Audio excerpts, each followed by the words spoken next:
Where do you want to go next? Anywhere is possible when you use Booking.com. Choose from thousands of unique stays across the U.S. and beyond. From hotels of all sizes to beach houses, wooden cabins, tiny homes, and more. Whatever style of travel you prefer, from sun and surf to camping in the woods to sightseeing in the city, you can find the accommodation that's perfect for you on Booking.com. Book somewhere, anywhere. The possibilities are everywhere. Booking.com. Booking.yeah.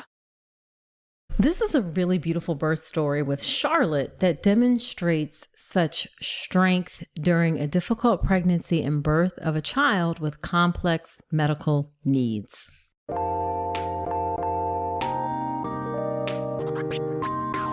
Welcome to the All About Pregnancy and Birth podcast. I'm Dr. Nicole Calloway Rankins, a board-certified OBGYN who's been in practice for nearly 15 years. I've had the privilege of helping over 1,000 babies into this world, and I'm here to help you be calm, confident, and empowered to have a beautiful pregnancy and birth. Quick note, this podcast is for educational purposes only and is not a substitute for medical advice. Check out the full disclaimer at drnicolerankins.com/disclaimer. Now let's get to it. Hello there. Welcome to another episode of the podcast. This is episode number 202. Whether this is your first time tuning into the podcast or you are a returning listener, I am so glad that you are spending a bit of your time with me today. Pregnancy is supposed to be this wonderful, magical time, but for Charlotte, it was characterized by grief and mourning since they were not sure if her baby would survive after birth. When she was pregnant, their daughter was diagnosed with something called pentology of Cantrell. I'd actually never heard of this before. I had to look it up. It's a collection of 5 congenital midline birth anomalies, happens in about 5.5 in 1 million live births. And her daughter also had tetralogy of Fallot, which is also a rare heart condition that happens about 20,000 births a year. And Charlotte is here to share her story of how she learned about this news just 1 week before the cutoff date to have an abortion. She ultimately chose to carry the pregnancy to term despite knowing the risk and despite not knowing whether or not her baby would survive. Now I'm going to give it away and say that her miracle baby did survive despite being born without a complete sternum, and her heart was partially outside of her chest. She is now a thriving toddler and doing great, although she will always have certain unique health challenges. Charlotte has some truly wise words of advice for anyone who's going through a high-risk pregnancy or facing something that you weren't expecting during your pregnancy. Just really wise words of advice for anyone having a baby. So you are definitely going to learn something from this really powerful episode. Now, Charlotte is actually a member of my online childbirth education class, the Birth Preparation Course. If you're not familiar, the Birth Preparation Course is my signature program that gets you calm, confident, and empowered to have a beautiful birth. Now, although the birth preparation course is not designed for these complex circumstances like this, she actually enrolled in the course before she knew what was going to happen with her pregnancy. One of the great things about the course is that you get lifetime access when you join. So even though for this pregnancy, the content of the course was not quite as applicable, although some parts actually were, for all future pregnancies, she'll have access to any updated content inside of the course, again, for any future pregnancies that she has. And that's the same for anyone who joins the birth preparation course. It's really important to me to give lifetime access so you don't have to keep buying childbirth education over and over again. It's really important and something that you should have nice access to. So you can check out all of the birth preparation course details at drnicolerankins.com/enroll. All right, let's get into the birth story with Charlotte.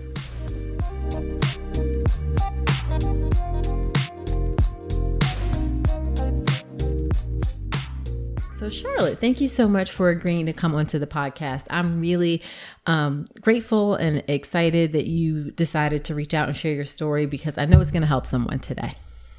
Yeah, thank you so much, Dr. Rankins. I'm really thrilled to be here. I've actually been listening to your podcast for a few years. So wow. I've had your voice in my ears so much. I feel like I'm meeting with an old friend. So it's really fun to be talking to you directly like this. And I'm a big fan of your work. Well, thank you. So why don't you start off by telling us a bit about yourself and your family? Sure. So my name's Charlotte. I live with my husband, Paul, and our daughter, Amaya, in San Diego. Oh, that's a pretty name. Thank you. I'm from Seattle originally. I met my husband when we were both living in Washington, D.C., where he's from. Okay. We were both doing an AmeriCorps program together. But now you're a West Coast person. Yeah, we've been all over. I have my master's degree in nutrition science from Bastyr University in Washington State. And then after I finished my master's program, my husband and I moved to San Diego, where I was placed to do my dietetic internship at the VA hospital in San Diego. Okay. So we thought we would just be here for a year, for this program, and then a lot of people just end up staying in San Diego. We have the beach, we got the sunshine, so we ended up liking it, and now we've been here for 4 years. Okay, all right. I work as a registered dietitian in a just amazing maternal and child health center. So we have kind of wraparound services there. So I'm on a team where we have, OBs. So we have people getting their prenatal care. We have pediatricians, social services, dental care, dietitians. So I really... Oh, all in the same place? Yes. That's really cool. It's great. Yes. It's the way it should be. I was getting ready to say 100%. So like you can go down the hall to go see the dietitian, or who to refer to. Exactly.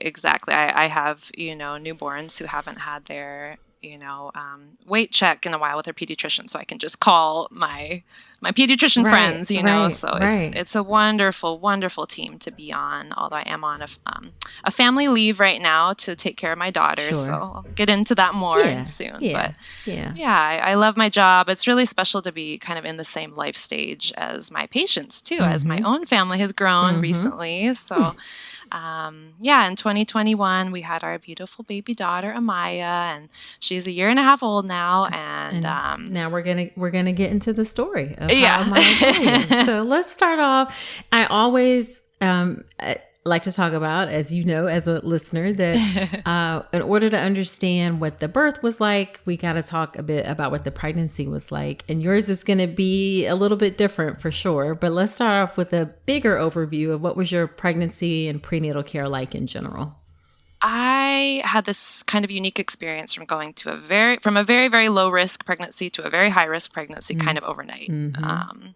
So my pregnancy originally was just so normal, deeply desired. Right. We were really ready for a baby. Right. I had, pretty bad nausea at first, but nothing really an uncomplicated pregnancy. Right. I originally started my prenatal care at a group practice where I had seen a nurse practitioner, and so I think she would have been only able to see me up until a certain point in my pregnancy, and then I would switch to one of her colleagues. But I just adored her. We had a good connection, so I was fine with that. It was just a really fun time of life, finding out I was pregnant, and it was the COVID era. So, and working in healthcare, I was taking that pretty seriously. Sure. But we had a lot of fun doing very elaborate announcements on Zoom for our families, and a lot of my best friends were getting pregnant around the same time, and it was just a nice time of life. Nice. So then how did things go from low risk to high risk? Yes. So I was just last night in preparation trying to remember the timeline. So I had been scheduled originally for my anatomy ultrasound in my second trimester. But remember that I work at a maternal and child health center where we have OBs doing ultrasounds. So, I'm kind of a shy person, but one of my coworkers asked one of the doctors if she could scan me at work just to kind of, to see the sex of the baby. Just to check in and see the sex. And I was like, oh, should I wait? But remember, it was the COVID era. My husband wasn't allowed in any of these appointments with me. So I was like, let's just find out. Let's just find out at work where I can have some company. So we all piled into this little patient exam room. Some of my coworkers and myself, and the doctor scanned me, and she told me she was about 90% sure it was a girl. Okay. So I was thrilled. I cried, some happy tears. Right. And the sex is really not that important to me, but just any little bit of information I could find, Sure. right, about this mysterious little creature inside me. Sure. So, the doctor was scanning me. I thought I'd be ready to go any minute. But she kept scanning me. Minutes were passing. My coworkers started to trickle out. They had to go back to work. And there was just silence, and the doctor was frowning and silence. And I asked, is everything okay? And gosh, Dr. Ringitz, I don't even remember what she said. Like, I think I blacked out, but obviously there was something wrong with my baby's heart and something pretty severe. Right. So I just stumbled out of that room, and like I was in an alternate universe, I just kept seeing my patients the rest of that day. Oh my God. My coworkers asked me if I wanted to go home, but I don't know. I don't even know how I was feeling. I just wanted to kind of put my head down and get through the rest of the day. Right. And so you don't even remember the exact word because it just hit you with like, what's happening? I don't remember. I'll have to reach out to that doctor. No. I mean, I think sometimes that's what happens. You just, in hindsight, I remember when I was told that my daughter had an intestinal malformation on ultrasound. I don't remember what she said. Something about it just like, it just kind of hits you. Yeah. And at that moment, were your coworkers still in the room, or had they all left? Or I think a few were. Definitely one coworker was who I'm closer to. Sure. So, and I'm grateful. I'm so grateful that I wasn't hearing that news alone. Right. Like I would have if I had waited for my anatomy ultrasound. Is true. Right. That is true. And so she says that, and you hear baby has a heart problem. A heart problem. Okay. Yeah. And she didn't know exactly what, right? I do remember, it's funny what you remember, right? I do remember that day my baby had just started to move a lot, and I was feeling her just flip around inside me, just full of life, that day.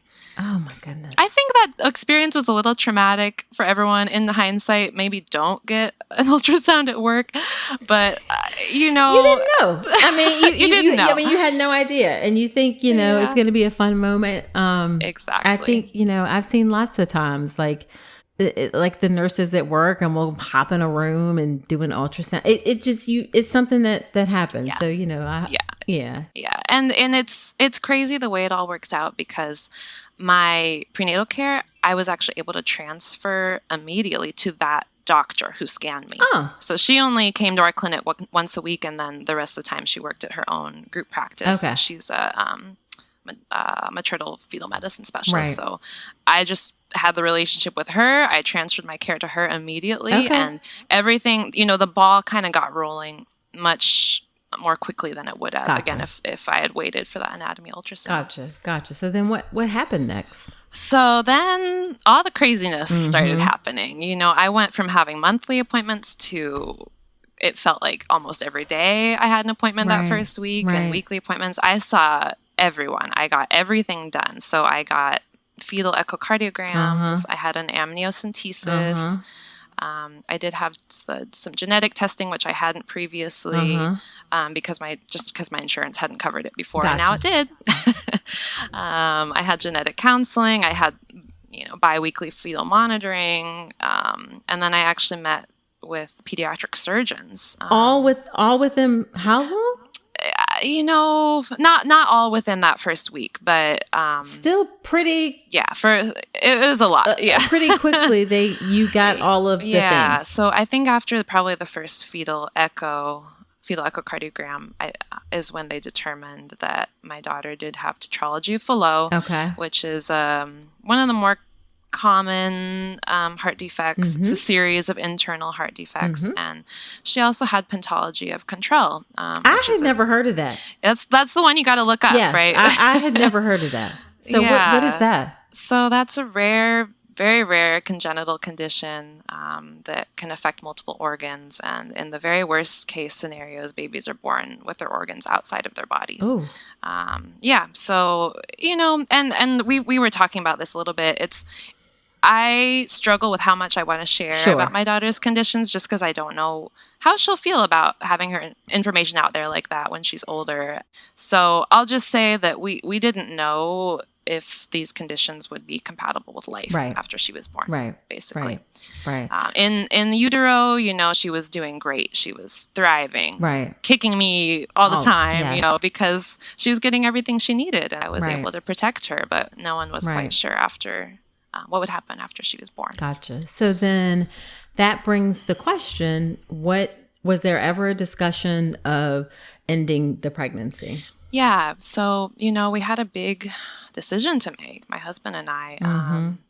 And I do remember quite clearly that when we officially found out about my baby's diagnoses, we had a week before we would hit the legal limit for abortion in the state of California. So we had a big decision to make, and quickly. Yes. And let me tell you, just to throw it out there, I am the most pro-choice person on the planet. I believe abortion is healthcare.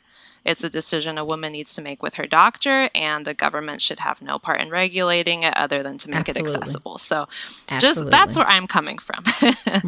So I was a little surprised at my own reaction then when I started to feel just a little angry or a little like hints of despair almost when my own providers started to mention the word termination as a very reasonable option, And I had this kind of unreasonable and protective instinct that I wanted to shield my baby even from those conversations. I didn't want her to hear me talking about that. And for a very brief moment I was grieving, I was in this haze almost. For a moment, I questioned if those feelings kind of contradicted my very pro-choice stance. And then it kind of hit me. I was pro-choice, and there I was making a choice for myself and my family. And that choice was right for me. It may not have been right for someone else, and that's okay. And, aside from my really deep intuition that I felt that she would be okay, there were a lot of other factors that made it possible for me to continue with the pregnancy. Like, for example, I'll just list a few, the support of my family, the support of my partner, a stable job and insurance and my health and no other children or caretaking responsibilities. So all these things made it possible for us to, not only make that choice, but commit to raising this girl and loving her for whatever amount of time we had with her and kind of delving headfirst into the unknown. Right. I mean, you just make such a beautiful point that it's about you having the choice and not someone else making the choice for you. Because if this happened today and you were in Texas, for instance, you would not have a choice. Exactly.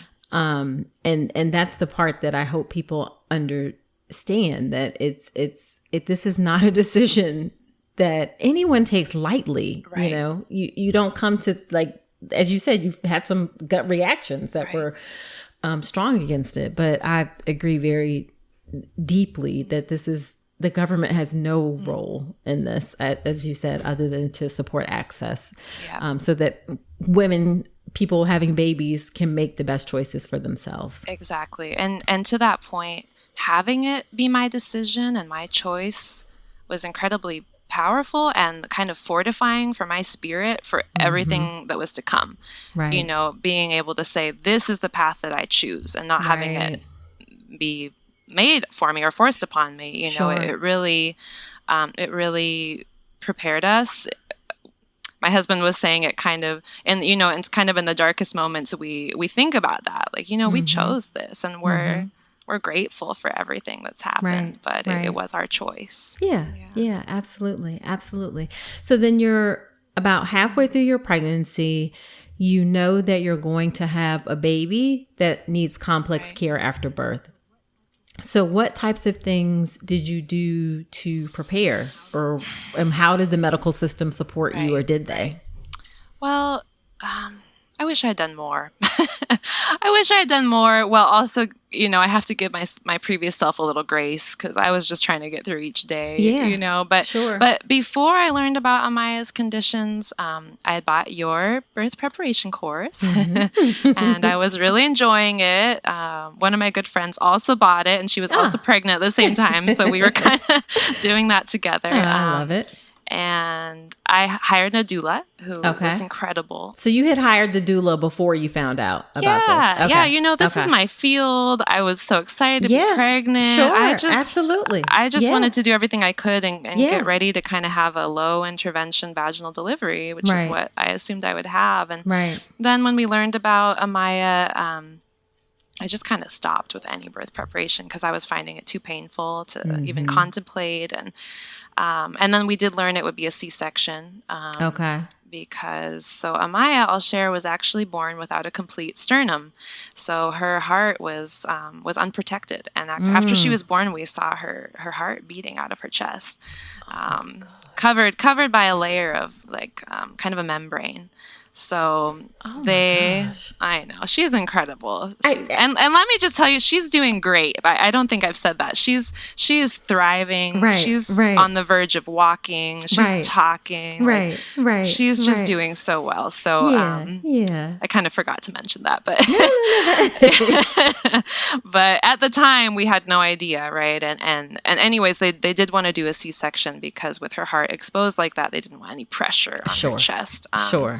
So after we learned it was a C-section, I was like, okay. So I did watch the C-section parts on your course, and I talked to my doula about C-sections, what to expect. And about the doula, I'll just say I had originally wanted a doula for support during labor, especially as a first-time mom, but she ended up being just the most incredible person to support me through all this hardship, and it was just really nice to have someone very wise to debrief with after these appointments, and also someone who wasn't my husband or my friends or my family. Someone who's very neutral. Exactly. So I'm really grateful to her.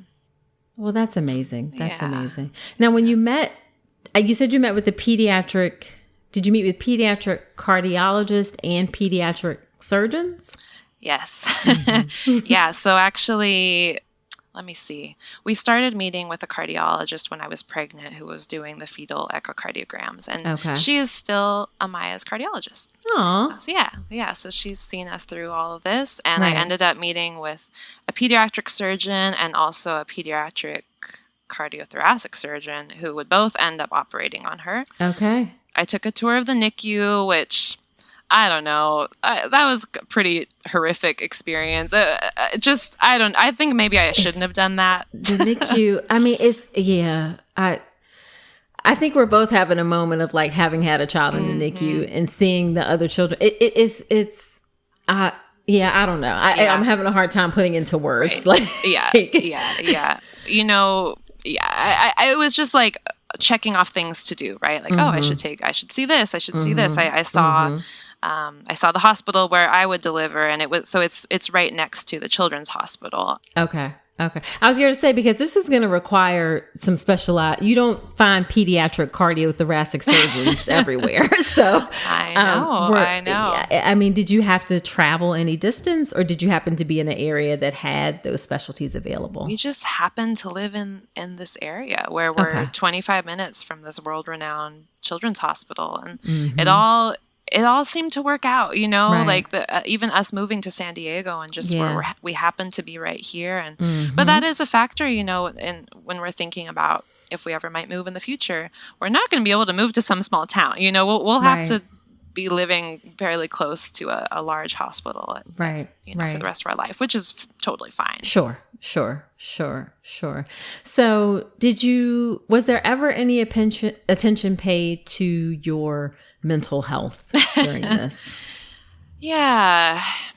I did find a therapist who, I actually, again, it was COVID. I did virtual visits with her. Not even that frequently, maybe once every few weeks, but that felt important, again, to have kind of a neutral third party. And I remember you saying when your baby was in the NICU that you gave yourself like a time to cry every day. Mm-hmm. And that really resonated with me. And that's what I did. Like every day I went to the shower and I knew like, okay, I'm going to cry. And then Right.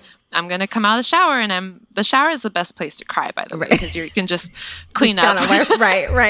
But yeah, that kind of allowed me to just keep, living my life and showing up for the next appointment and showing up to work. I mean, I kept working through this time too. And yeah, I think people were quite concerned, but the attention was all on the baby, as prenatal care is kind of focused. It's on the baby. So I'm really lucky to have kind of, amazing family, amazing friends, really wonderful built-in network that I relied on. But it was a horrible time of life. I was grieving. I was crying every day. I had no idea what to expect. And it was hard. I do remember I really debated on if I should get pregnancy pictures done, which is something I had wanted to do. But I was like, gosh, I feel like I'm in this grieving period. But I ended up doing those pictures. And thank goodness I did, because I treasure those pictures. And I think, even if things hadn't gone the way they did, even if we had lost my baby like we were fearing, I think I still would have treasured those pictures. Yeah. That's great that you ended up coming to that. Actually, data kind of shows that most people, even when they know that they're going to lose a baby or if the baby passes away, that they actually do appreciate having those photos. They can help in the healing process. Some people think it's like, oh, strange. Why would you want photos of your baby after they pass away? But it can actually be really helpful. Absolutely. Yeah. And I treasure those. I was just looking at them with my daughter the other day. I was like, there you are in mommy's tummy. And she was like, like not too sure about that. But I don't know about that. Okay, if you say so, mommy. It was pretty weird. Oh, goodness. All right. So you knew that you were going to have a cesarean. You said that you also did a birth plan. So what were some of the things that you put in your birth plan for your cesarean?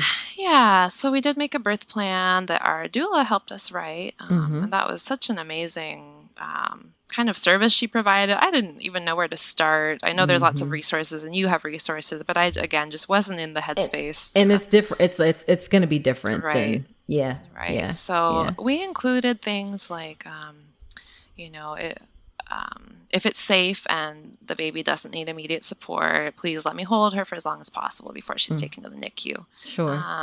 Or we had things like, because we were worried about her survival, please help us with any memory making when she's stable, like making footprints or letting us give her a sponge bath. Right. And then for me, I requested, immediate support, like lactation support. Even though I am actually, I do breastfeeding support at work. I'm a breastfeeding educator, but you still need the support. It doesn't matter. And I was so grateful to the lactation consultants who helped me in the hospital. Right. So it also, this is kind of a funny thing. I had requested on my birth plan for only kind of essential talk to take place during my C-section. And that's something my doula had suggested, which is something I never would have thought of. But it sounded reasonable to only have kind of, the necessary chit-chat. Sure. And Dr. Rankins, when these doctors were sewing me up after my C-section, after the baby had been taken to the NICU, they just started talking to each other about their weekend plans. Oh, my God.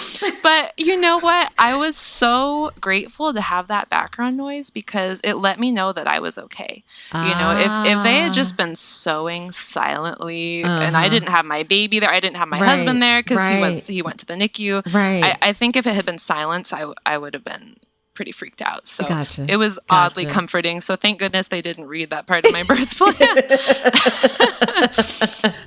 Oh, that is funny. That is funny. And I probably various things on my birth plan didn't really go. I don't know how much they read it. There was a lot going on that day, as you can imagine. But it was really important for me to write and for my husband and I to kind of have that internal clarity about our wishes. Even if it didn't happen 100%. Yeah. So I highly recommend that for everyone. So I guess So did the two of you take it upon yourselves to kind of think through different scenarios and what you might want to do or not do and how things transpired? Is that fair to say? Yeah, absolutely. I mean, we wanted quality of life for our baby, right? So if they had told us, she would just have a incredibly poor quality of life, then we probably would have made a different decision. It's funny because the doctor who did my amniocentesis, I was talking to her about that. I made that exact point, and this like haunts me because she told me, well, you have to think about what quality of life it would be for a baby to be in the hospital for months at a time. And I was like, oh gosh, you're right. And you know what? Our baby has been in the hospital for months at a time. And actually, most recently, she had a surgery 2 months ago, and her second open heart surgery. And we were in the hospital for 40 days and 40 nights because she did have some post-op complications. And so it's hard, it hasn't, there have been times of her life that have been really challenging. She's been through so much already in her little life. So, but here she is, like she's in the next room. She's playing with my husband, she's eating, she's going to the park. So I think it's all been worth it. I know it's all been worth it. Sure. So. Absolutely. Yeah. So was your C-section itself pretty straightforward? Yeah, it was pretty straightforward. I mean, other than I just couldn't stop sobbing, which I wish that I had kind of been able to be a little more stoic, but I had just kind of lost it by that point, and I was crying. Yeah, you felt how you felt in the moment. It's so everybody, every birth experience, I hope we all give ourselves some grace to, you just feel what you feel in the moment and you go with it. I mean, that was a lot that you had to manage, and everything was kind of like, this was the big moment where you were going to find out, what your baby looked like. So I can totally see that. But everyone was really kind. I have, really empathetic.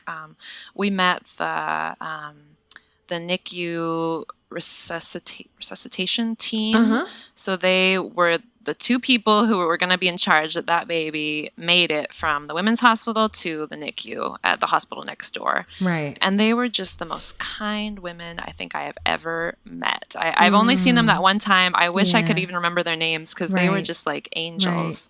Right. Yeah. The doctor who did my C-section, I had met him once previously. Okay. I had requested to meet him, and he kind of popped out into one of my other appointments, and I just said hi, and he was nice. It's kind of he was nice, and he was talented, and yeah, I didn't have like much of a relationship with him, but it's okay. Sure. It all seemed to happen pretty quickly. Gotcha. And were you full term? Oh, I was 38 weeks. Okay. At the very end of my pregnancy, they did diagnose IUGR, intrauterine growth restriction. Okay. So she was born small. She was born at 5 pounds.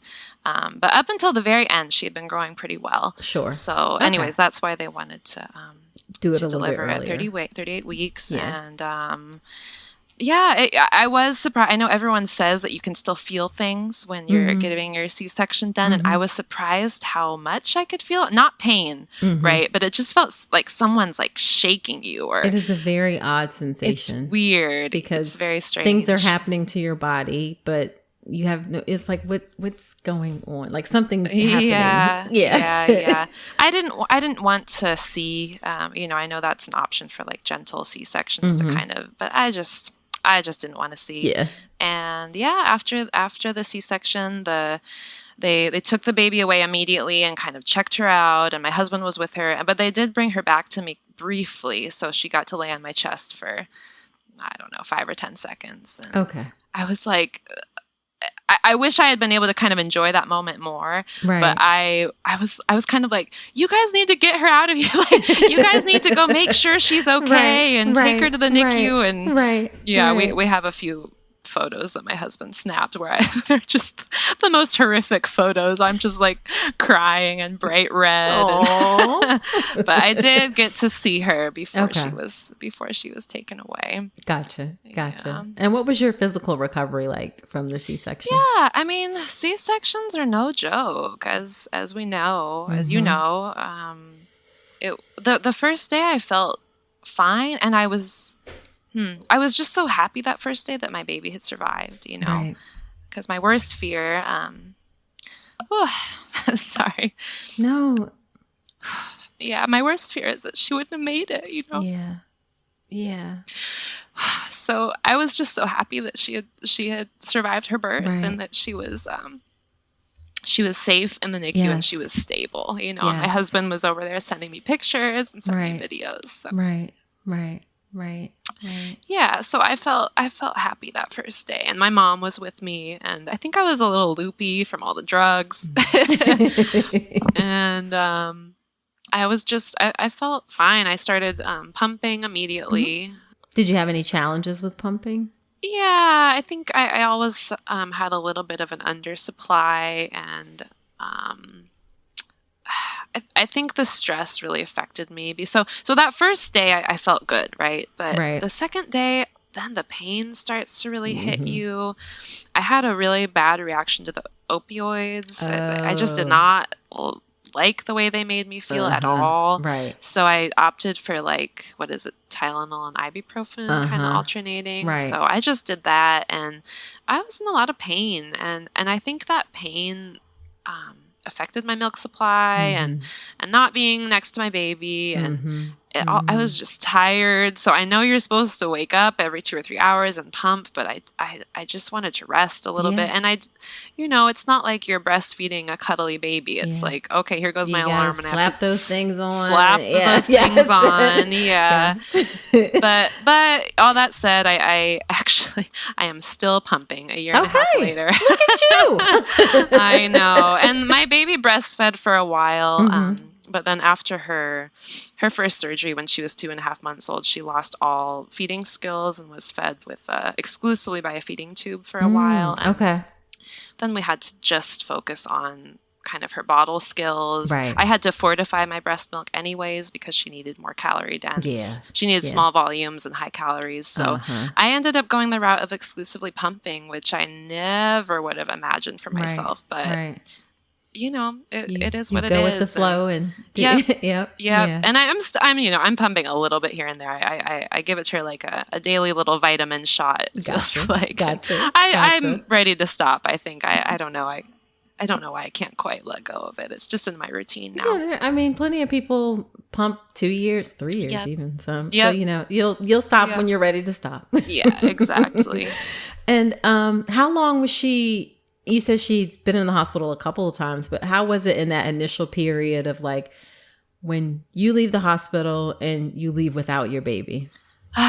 Yeah, it was horrible, although because we were expecting maybe even the worst case scenario, it also felt good. It felt like, our baby's here, our baby's safe. Right. That second day, I said the first day I was feeling good. The second day I started to feel a lot more pain. But the second day I was able to go visit my baby and kind of meet her for the first time. And those two hospitals, the Women's Hospital and the Children's Hospital, are right next door. They're only a 10-minute walk if you're walking briskly. But if you're in a wheelchair recovering from a C-section, it took a long time. It took maybe a half an hour to get over there because my husband had to push me just so gently. And I just felt every little bump in the road in that wheelchair. Right. And so I was able to start visiting her that second day, but I had to get back to my hospital every 3 hours for my pain medicine, which I really needed. They wouldn't give it to me to take on the road, so I had really brief visits with her. I could be over there for maybe an hour and a half before I had to go back. And the journey over there was just was really painful physically. So that was really hard. I was feeling really depressed then because I was like, I was weighing the pain of my C-section versus spending an extra hour in the hospital with my baby. And that, I have never thought about that. Wow. Yeah, I wish maybe I had pressed them more. Like, look, just give me some Tylenol for the road, or maybe I just should have taken it's it. It's Tylenol. Like it's Tylenol. I can go get Yeah, I don't know why.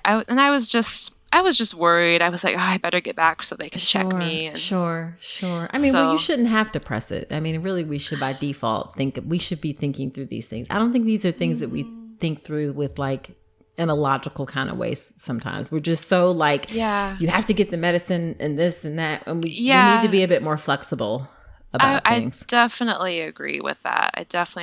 But I think now I would definitely know how to advocate for myself a little bit more. At that time, I really didn't. I was just kind of getting by, you know. But that was hard. So I forget how long I stayed in the hospital, maybe 4 days. And those were horrible 4 days because each day I would go over painfully, try to see my baby, try to breastfeed a little bit, and then just have to go back. And then my husband would stay with my baby, so I was feeling really lonely. I mean, I had some family members come to visit, which was really nice. But yeah, those days really sucked. So your question about leaving the hospital, I was actually so relieved to get out of there and go to my own bed and be at home. And then we could drive to the hospital and I would load up on all my pain medication and snacks and everything. And I would just stay there with her. So it was actually kind of a relief to leave the hospital. Okay. Yeah. Okay. And what was it like with the NICU staff and the nurses and things like that? Yeah. The NICU staff are amazing. I mean, they just are. They're amazing. Like, they're just some of the most like amazing people. They're angels. Yes. NICU nurses are just, I think it's a calling, really. I mean, it really, and no shade to neonatologist physicians. I mean, I don't know how it was with you. Like, I would see them for a hot second, but it was those NICU nurses who would like really be with you and like, hey, come do this with your baby, or hey, come. So I don't know what your experience was like. They taught us how to be parents, it felt like, you know, like they taught me how to give my baby a bath for the first time. And I remember my husband and I were being so gentle, like just barely wanting to touch her with the sponge. And the nurse was like, no, get in there, you know, you got to clean your baby. And, you know, all that said, I will say they are human, these nurses, because sometimes we really think they're like superhumans, which they are, but they have multiple patients and they have long hours. So I will say, you know, there also is some human error and you do kind of have to watch out for that, and you have to be the advocate for your baby. But it's especially in those first few weeks, they were just incredible. They were so supportive of me breastfeeding, and just I got free meals there because I was breastfeeding. So I just felt like really taken care of by the staff there. Awesome. So is there anything as we wrap up that you would say about this postpartum period, or since she's been born? I feel like the postpartum actually lasts forever. Like after you have a child, you're forever changed. But 100%. In the first, in these first 18 months of her, you said 18 months, right? Of her life. I forget the months, but around that. Okay. So what, is there anything in particular that stands out for you? Yeah, gosh, so many things. I mentioned briefly that she just had her second open heart surgery a few months ago, and that is not an experience I would have wished on my worst enemy, because it's so much harder now to have a toddler in the hospital. When she was a tiny baby, she didn't care who was holding her. I mean, she preferred mom probably, but anyone could hold her. Now that she's a year and a half, she wants mom and dad, and she doesn't want anything to do with anyone else. So that it's been traumatic, quite frankly, for our whole family, it's been, and for her. And I think we're going to be helping her to recover from all this medical trauma for a long time. And I just, I guess, my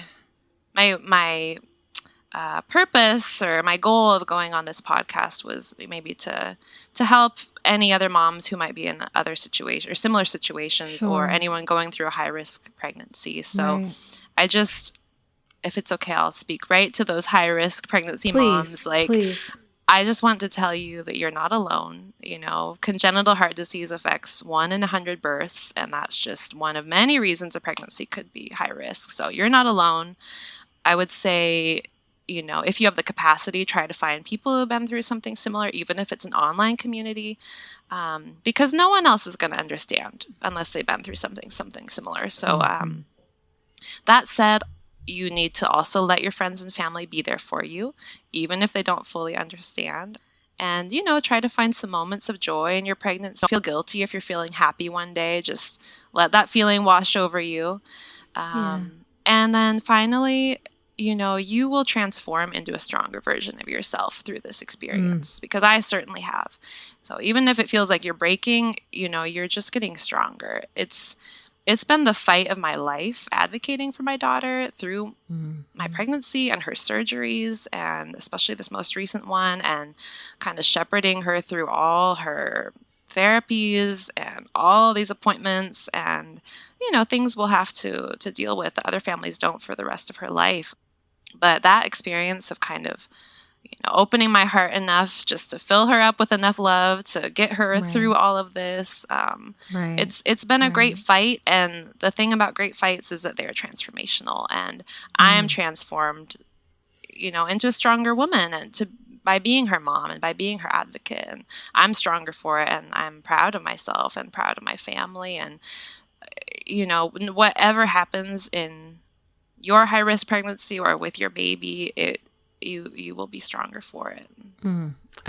I love that. Thank you so much. That just touched my heart for sure. And you have touched the heart of someone out there listening as well. Thank you so much. Yeah. So where can women connect with you? You can say nowhere if the answer is nowhere. Yeah. I'm not a big social media person, so I would say my email.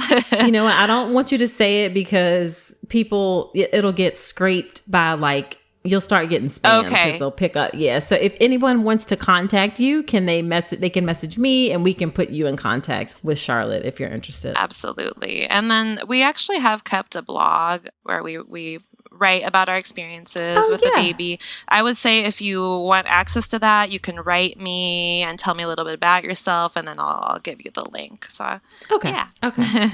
Awesome. Well, Charlotte, thank you so much for agreeing to come onto the podcast. I really, really appreciate you sharing your story. Thank you so much. It was a privilege, and thank you again for all of your work.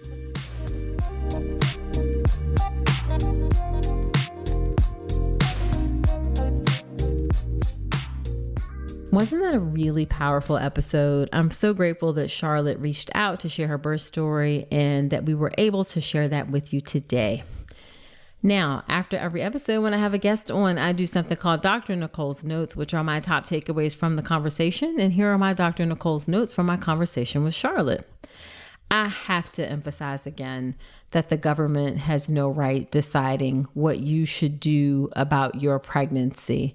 That is a decision that you should be able to make with the people who are important to you, whether it's your partner or your family, with your doctor. This is not something that the government should be a part of. This is a very personal decision, and the government has no right to be in it.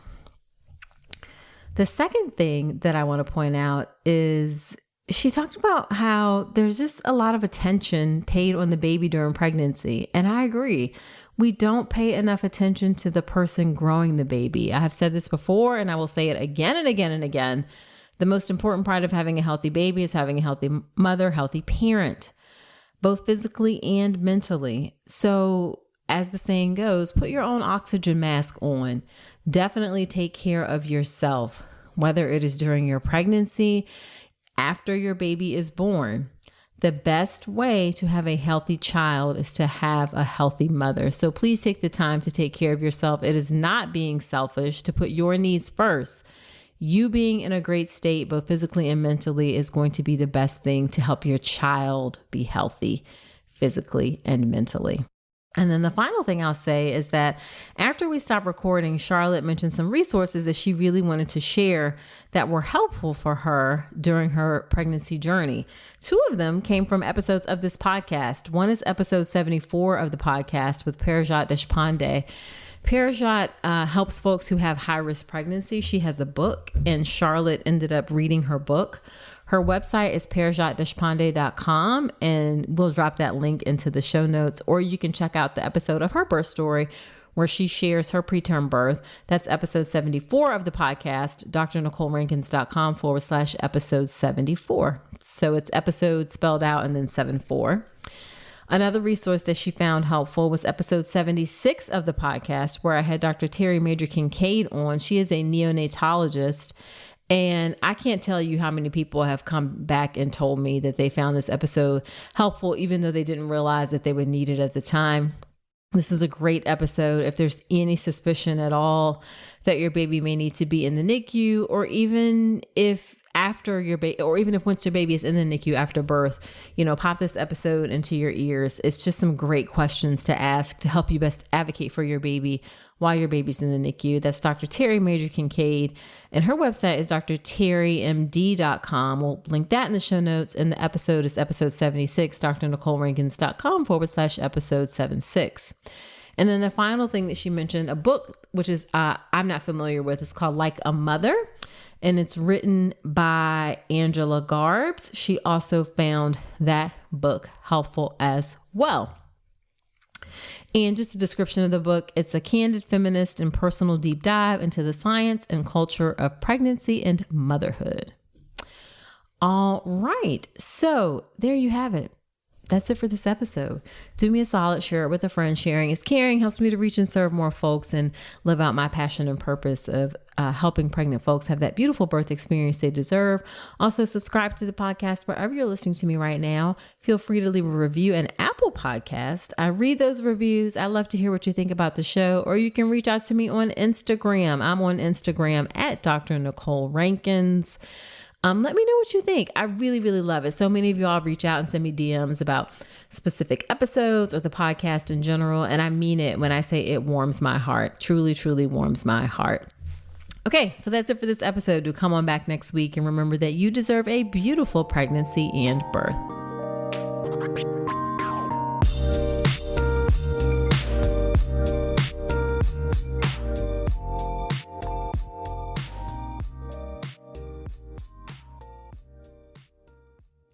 Where do you want to go next? Anywhere is possible when you use Booking.com. Choose from thousands of unique stays across the U.S. and beyond. From hotels of all sizes to beach houses, wooden cabins, tiny homes, and more. Whatever style of travel you prefer, from sun and surf to camping in the woods to sightseeing in the city, you can find the accommodation that's perfect for you on Booking.com. Book somewhere, anywhere. The possibilities are everywhere. Booking.com. Booking.yeah.